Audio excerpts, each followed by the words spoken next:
completely failed and have to quit. So I thought I'd do a video out in the woods today. It's like 60 or 70 degrees, 50, 65 degrees. It's warm, it's nice.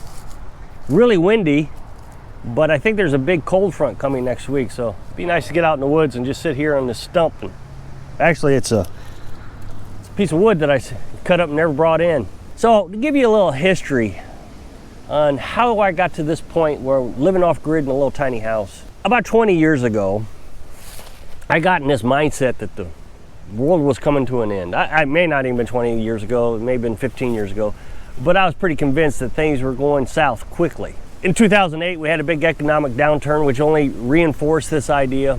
So I decided to start to figure out how to use solar panels. And I developed my own system, a little DIY thing. Now back then, things were pretty expensive and information wasn't exactly easy to find. I mean, they had internet back then, but it's not like it is today. Of course, YouTube was just starting out and trying to understand what a charge controller was. I mean, now all you got to do is get on YouTube. I mean, I have videos on it and understand what it does. It was just a lot more complicated, but I learned a lot.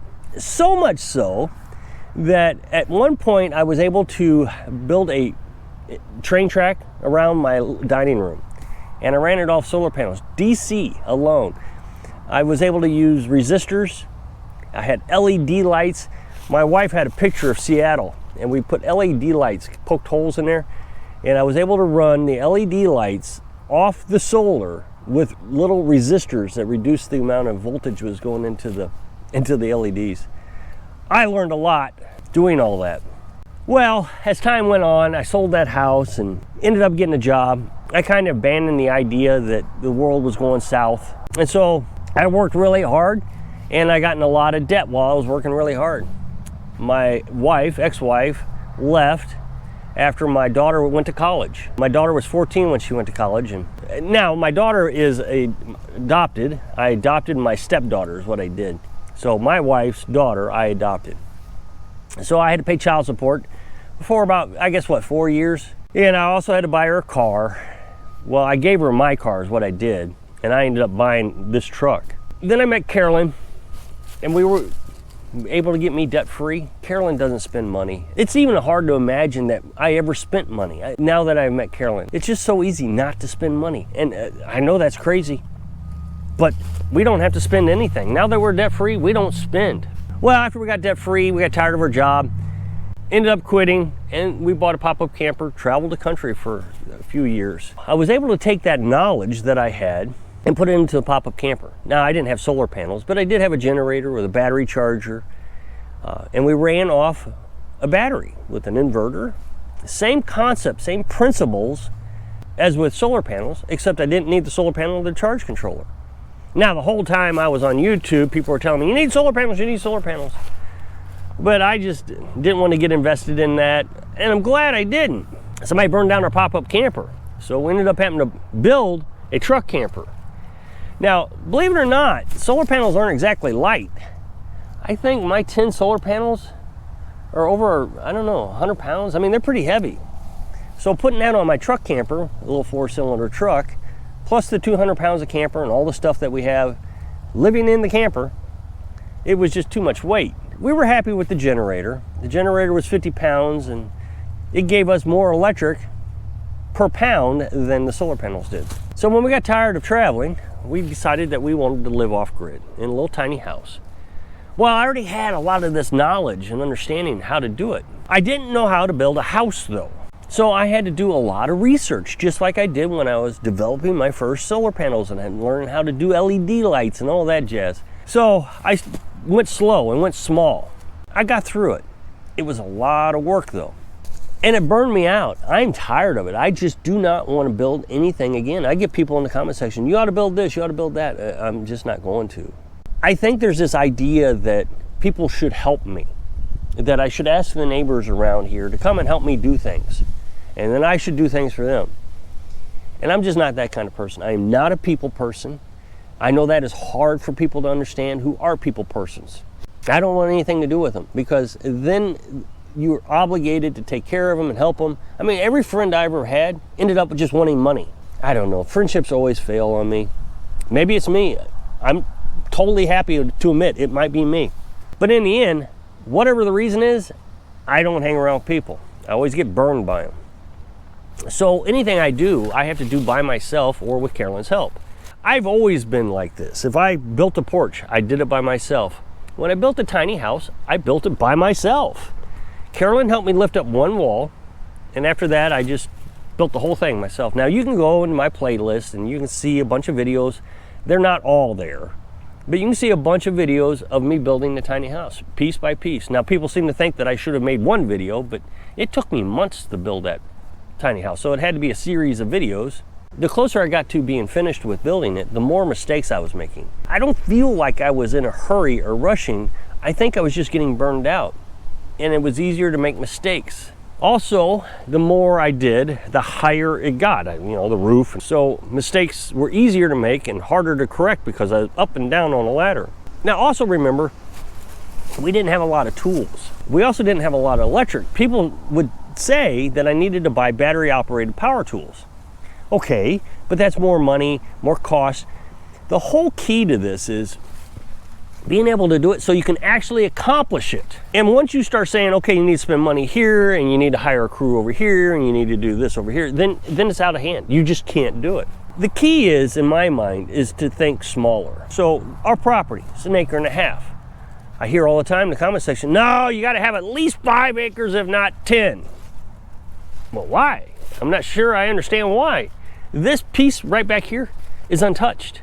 We've never used it for anything, and I don't think we ever will. Now, the trees, we may cut a tree down, maybe, but like I've said in the past, we got all our firewood from free by going around to people who were giving it away. Tree cut down in their yard and they wanted to get removed. Well, you have to pay somebody to remove it, or you can say, hey, you can have firewood, just come and get it. Well, that's what I would do. But with the solar panels and the tiny house and the camper, when I built the camper, it all had to be designed on a budget, and it had to be designed in a fashion where I could actually do it. I was telling you how I got burned out on the house. If I'd had even double the size of the house, I wouldn't have never finished it. I'm sure I wouldn't have finished it. First of all, the cost would have went up. So instead of $5,000, it'd have been $10,000. Instead of taking 6 months to finish, it'd have taken a year to finish. And remember, I was already getting burned out at 6 months. Would I have actually finished in a year? I know Dad built his house, this last house, 24 feet maybe? I think it's 24 feet by 24 feet. And it took him like 5 years to do it. You just like dread the next step after a while. I mean, at first you're all eager and you're just ready to jump into it and you're happy to do it every day. But you do get to a point where it's like, man, I don't want to go up there and do that anymore. So at the beginning of this video, I said failed and have to quit. Well, I got a comment the other day that said that they tried living off grid and it was just too much work and they ended up having to quit and the family was mad and they ended up going back and living in a regular house and he's disappointed and it's been nothing but a big fight. And he got into the details of things and he was talking about they were trying to build a 400 square foot house and they were trying to raise animals, chickens and goats. I forget what all he mentioned, maybe pigs. And he said he had like 20 acres. And I'm thinking, well, you just bit off more than you can chew. If you're trying to, first of all, finance 20 acres, if you're doing that on a loan, well, now you have to have a job, a good paying job. 20 acres, I mean, that's expensive. 1.5 acres, I paid $4,200 with, and I was able to just hand the guy cash, actual cash. We sat in the front seat of his truck. I told the guy, I'm armed. Can I sit in your truck? He said, yeah, so am I. So we counted out the money knowing each one of us was armed. We went into the title company. They wrote out the title. I gave him the cash. He gave me the title and I had property. How simple is that? I didn't have to go through the bank and beg for money and find an interest rate. Well, this guy, that's what, first thing you had to do is you had to put yourself into a massive amount of stress. Like, how am I ever going to pay this off? And then you're going to go live off grid and still try to be employed. So now you're employed, so you're working 40 hours a week so you can pay off the property, and now you're gonna build a 400 square foot house. Mine is just under 200 square foot, so it's double the size of mine. So as I said, I burned myself out. Well, now you're working 40 hours a week, and you're trying to build a regular size house, a small house, and you have to do it to code. I didn't have to do mine to code because it was undersized. I could take shortcuts that I felt like were safe to take. I know there's going to be people out there, oh no, there's no shortcuts that are safe. Everything in the code book is important. Well, no, it's not important. I don't need a door that makes sure a full-size couch fits through. I don't have a full-size couch. Why do I need a door that accommodates that? So that's just an example of being able to take a shortcut, go smaller, think outside the box that I didn't have to stress about. So now you got a loan, you're building a house to code with a job on 20 acres. Well, then all of a sudden, well, we got to have some cows so we can officially be off grid. So now you're getting up at 3 o'clock in the morning feeding the animals so you can go to work, come home, feed the animals again, do a little bit of work on that house. He didn't explain what he was living in as he was building the house, going to work, feeding the animals. We had to live in the camper. We took our camper off the back of the truck, put it on the ground. We did this for about 3 months in the winter. So September to January, we were living in the camper. So we had to have enough firewood to burn an outdoor heat exchanger, and that took 8 cords of wood. Now imagine that, my tiny house only uses 1 cord of wood, but I used 8 from September to January. I had to have that much. Are you living in a camper? Are you living in a tent? What time of the year are you doing it in? Of course, we got here in March and then started building in September. We had to live in that camper in the wintertime. Now, we could have, in all honesty, used propane to heat the camper, but that would have cost more money. Money we didn't have, and we did it during the pandemic, so that was a big stressor. Then you have to figure out how to set up solar panels. Well, if you've never set up solar panels before, you got to learn how to do that. And that is stressful.